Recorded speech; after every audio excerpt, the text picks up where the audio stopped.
The modern map of the universe, a random, dead room expanding into nothingness, is currently failing us right before our eyes. When astronomers measure the early universe, they get one rate of expansion.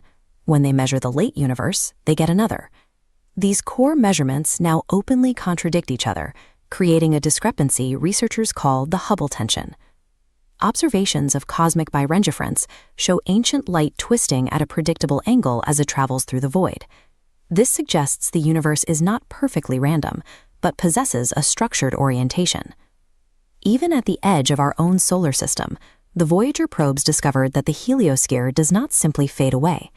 They recorded a structured, turbulent interface, a measurable boundary where one environment meets another. Whenever our technical maps reach the outer limits of observation, they stop showing an empty stage and start revealing the edges of a structured system. Long before the invention of the telescope, ancient cultures mapped this exact structured system using the language of myth and symbol. These cosmologies worked as a compression format, allowing complex spatial and structural instructions to be stored and transmitted across generations. The cosmic egg serves as a universal symbol for this bounded, organized reality, providing a recurring schematic for an enclosed world. At the center of these ancient maps, we find a continuous living engine rather than a random historical explosion. Disconnected traditions, from the Norse world tree to the Vedic magnetic mountain, consistently describe a central spinning cosmic vortex as the source of order. In this model, reality is a continuous projection generated and maintained by this active central engine. This central vortex functions as a cosmic projector, drawing in chaos and spinning out a stream of infinite potential. In physics, a spinning energy field naturally organizes itself. Resonance forces chaos into rigid geometric patterns, creating stable structures out of raw motion. We see this mechanic in the rings of Saturn. Relentless shearing and orbital resonance force loose material into discrete, stable bands with razor-sharp edges.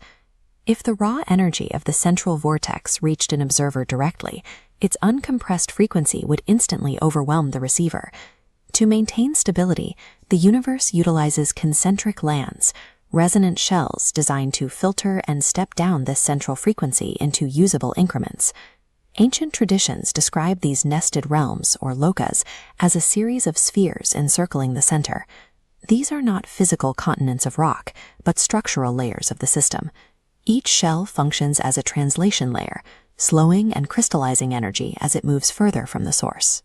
Across these naps, specific figures appear at the thresholds between realms, messengers, judges, and gatekeepers fixed at the boundaries of the zodiac and the stars. These figures occupy functional offices.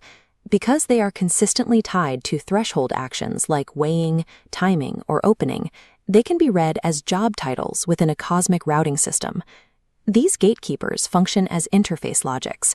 Their role is to ensure energy safely transitions from a higher frequency bandwidth to a lower one without overloading the next layer.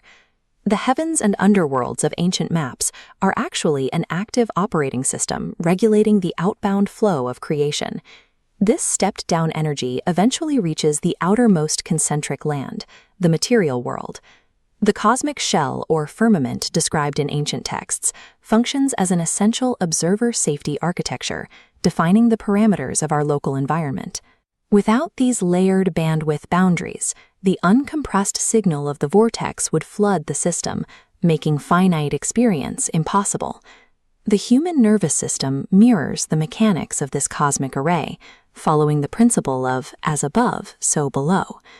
Human consciousness acts as a perfectly tuned receiver, designed to safely decode the highly filtered signals arriving from the center of creation. The question is not whether every mythic detail is a literal historical fact, but why this pattern of a filtered, nested interface repeats so precisely across human history. Our position in this layer of the cosmic matrix appears precisely calibrated for human experience, situated exactly where the signals of creation become usable for the observer.